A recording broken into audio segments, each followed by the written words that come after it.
you know what skills you want to improve for a given season, how do you go about picking which activities to do to actually improve those skills? Hi everyone, Andrew here, helping you help your swimmers get faster. A couple of weeks ago, I received a question in regards to how to improve skills over the course of a year and how does skill development fit into an annual plan. That's a big question and I'm going to cover it over the course of 3 videos. Last week, I talked about how to select different skills and how that might change over the course of a season or over the course of a year. But once you know what you want to improve, how do you actually go about making that happen? That's what we're going to cover today. Specifically, I'm going to go through my checklist for effective activities. There aren't too many activities that are going to check every box, but we want to check as many boxes as possible with as many strategies as possible to get the best outcomes. The activities that create the most change are going to provide objective feedback, they're going to create change, they're going to provide clear sensation, and they're able to be trained. So I'm going to go over what each of those means and provide some specific examples to help you better understand. First up is objective feedback. Coaching is hard and we're often dealing with many swimmers. Life as a coach is going to be a lot easier when objective feedback is built into the tasks, and those tasks aren't dependent on you providing feedback to be effective. So if you have to tell each and every swimmer if they did it well or not on every task, that's going to take up a ton of energy, a ton of time, and swimmers aren't going to get as much interaction as they need to learn as well as they possibly could. Stroke counts are a great example here, as are providing times to swimmers. In both cases, it's extremely clear, the feedback is immediate, and swimmers know exactly what the information means, as well as if they were successful or not. If they were supposed to go 25 seconds and they went 28 seconds, they know that something needs to change. If they went 23 seconds, they know that something really good happened and they have to try to figure out how to make that happen again. Same thing with stroke counts. If they were supposed to take 12 and they ended up taking 10, that's a very different outcome and provides very different information than if they took 14 strokes. Objective feedback is so powerful because it makes things crystal clear and, more importantly, it scales. You can only talk to one swimmer at a time, but they can all get the information that they need when that feedback is built into the task. Everyone can know their stroke count at the same time and they're not dependent on you to tell them what it is. Of course, it goes beyond stroke counts, times, and stroke rates. There are some drills that do a really good job of this too. Paddle cap freestyle is a great example because the paddle's either going to stay on the head or it's not. It's objective and it lets swimmers know if they executed it correctly. Unfortunately though, most drills aren't that clear cut. And for that reason, they're typically going to need to be paired with some sort of performance feedback, whether it's times, stroke counts, or stroke rates. That's perfectly fine. We just want to make sure that at some level, in some part of the set, there's some objective feedback. The next item on our checklist is the ability to create change. What we really want is activities that powerfully promote change. As much as possible, we don't want swimmers to have to think about how to make a change. We want the task to really encourage that change organically. As an example, if we have swimmers go 2 pulls per kick in breaststroke, that's necessarily going to force them to separate the arm and the leg actions. They don't have to think about it. It just happens naturally. Same thing with underwater breaststroke. They naturally start to separate the arms and the legs. They execute more effective timing. And while they have to pay attention to what they're doing, they don't have to consciously think arms and then legs. It just kind of happens. Another example is head up butterfly. By lifting the head, it forces the swimmers to have a really strong second kick to get the hips up so they can recover the arms. Again, that change is built into the task. As a third example, elevator freestyle, by the nature of the task, is going to result in different head positions and different body positions. So in all those examples, change is part of the drill, part of the activity, and that's a really powerful strategy to get change because they don't have to think about it and you don't have to tell them what to do each and every rep. These changes all happen naturally, and that makes your coaching even more effective. The activity itself is doing a lot of the coaching for you, and that's exactly what we want.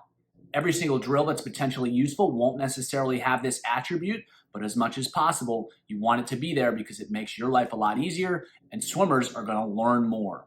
When you have a lot of swimmers, you want strategies that promote powerful changes. Of course, if you pair these with objective feedback, like stroke rates, stroke counts, and times, it makes them even more effective. Whenever you can get change built into the task, that's definitely a big win. The third item on our checklist is providing clear sensation. Some activities don't necessarily force a change, but they make it much easier for swimmers to feel the key skills. Floating exercises are a great example. There's not necessarily a change, and there's no objective feedback, but swimmers can still feel the support of the lungs, they can feel how that can influence their body position, and they can use that information to create change. Arm pull, where they put the hands in the gutter and then press straight down, is another one that allows them to feel what it's like to create pressure on the forearm, get the forearm in the right position, and then squeeze the muscles from that position. It doesn't necessarily force them to swim any differently, but it provides some really clear sensory information that swimmers can then use when they start to swim. Other drills, which encourage them to explore different sensations, also fit the bill here. If swimmers are performing underwater recovery freestyle, they're going to feel a very different timing when they swim. Using resistance tends to provide really clear sensory information as well. So it's not just about using different drills, it's using training aids as well to provide sensation. Fins can help swimmers feel skills at really high speeds, and swimming with a closed fist can help swimmers learn to better feel how their hand, how their arm is interacting with the water. These are all different ways to help swimmers feel how they're moving through the water. And when they can feel different options, they can swim differently. Last item on our checklist is that as much as possible, you want these activities to be able to be trained. As we'll talk about in the next video in this series, skills need to be challenged to improve. And swimmers need to be able to execute their skills under pressure in races. For both those reasons, we have to train skills. We need to challenge them with speed, we need to challenge them with duration, and we need to challenge them with fatigue. To do that, we have to pick activities that can actually be trained. Very simple drills probably aren't going to cut it. Something like one-arm freestyle probably isn't going to cut it because it's not an activity that you can do with a lot of volume or a lot of intensity. And either volume, intensity, or both are a huge part of training. Whenever I'm not sure if an activity is appropriate for training, I just ask myself if it's something that can be done fast and if it's something that can be done hard. If the answer is yes, then it's something I know I can use. Put another way, will swimmers get tired if they do it fast or for prolonged periods of time? If yes, you can train it.